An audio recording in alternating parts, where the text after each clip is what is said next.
So I've been playing Warhammer 40,000 for a long time. And I thought I was immune to Games Workshop. But even I'm a bit surprised right now. Now, I've been playing the same Eldar War host for a long time. And certainly within each craft world, within the narrative of each craft world, there's lots of different configurations.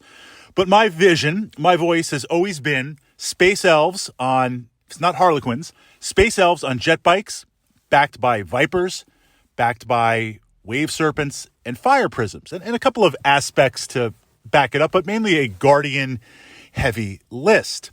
And now that I find myself wanting to add some additional models to build out the war host, to make it a little bit bigger, looking at retail prices for Games Workshop, wow. And it gets me thinking, just what is that target audience? So 3 Jetbikes, you guys tell me, 3 Jetbikes for $55. 3 Jetbikes for $55. Now, the first question, of course, miniature wargaming, 3 for $55, what's that total number? If I'm playing a game, say like X-Wing Miniatures, where I can get 4 or 5 ships per side, spending 3 for $55, that's not really that much. They're also pre-painted. The X-Wing Miniatures, not the Games Workshop. I don't have to spend time assembling them. Literally, I pop them out and I'm ready to play. So from that perspective, maybe it's not as bad, but with Games Workshop, the scale of the Games Workshop, the scale of Warhammer 40K, not so much Age of Sigmar, but it's getting there. The scale of 40K is all off.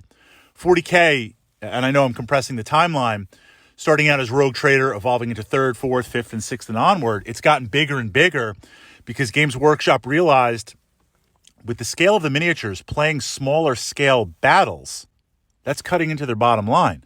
To play mass battles, we used to have epic 40K.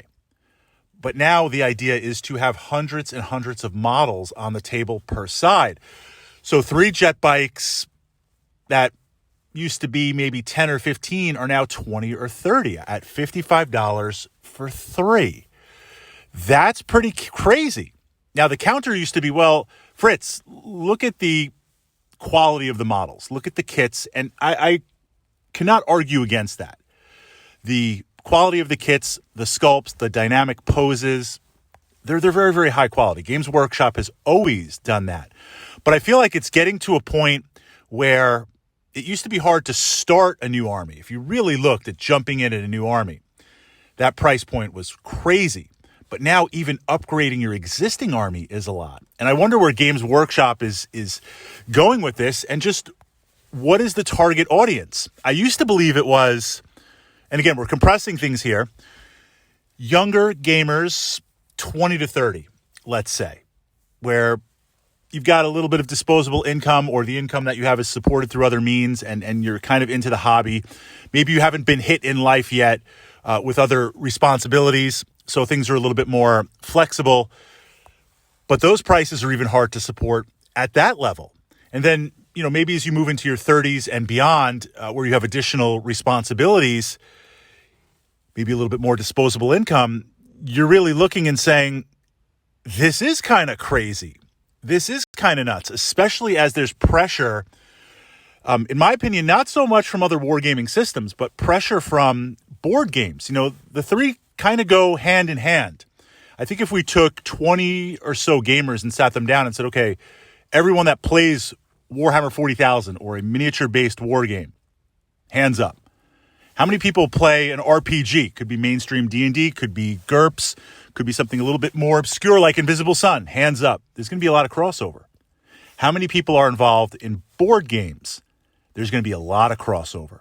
And what we're seeing more and more are board games that offer, look at Nemesis. Nemesis right there. I'm painting those models up to include my Tyranid army for the crossover because they look absolutely fantastic. And I don't intend to play at a Games Workshop event because they won't let you use non-sanctioned models in your army or converted models that are not GW. So I don't have to worry about that. But you can't look at something like Nemesis, mass-produced models, fantastic board gaming components. They're close to GW sculpts.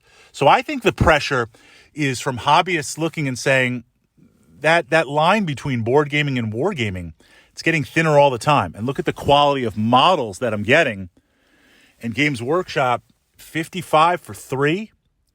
For the lulz, I checked out Land Raiders. Now, I have 11 Land Raiders. I don't need more Land Raiders. I love the Land Raider. Last time I bought a Land Raider, it was maybe $65 or so, which seemed kind of high back then, but it was one of the bigger kits.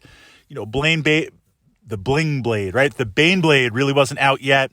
You didn't have the Baby Titans. You didn't have the Knights. So that was kind of the most expensive model outside of some individual limited run HQ choices. Looking at the Land Raider, 110 for the Crusader. You know, the jump from the Godhammer pattern, the classic Godhammer, to the Crusader. Why? Because you're adding on 2 additional side pieces for $25 each. I mean, it's really, really something.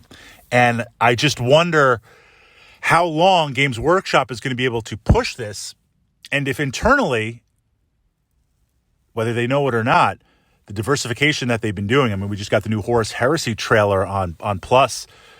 Looks fantastic. Horus looks like his vision, looks like he knows what he's doing. So I see them diversifying into other media and medium, possibly because they're hitting that glass ceiling.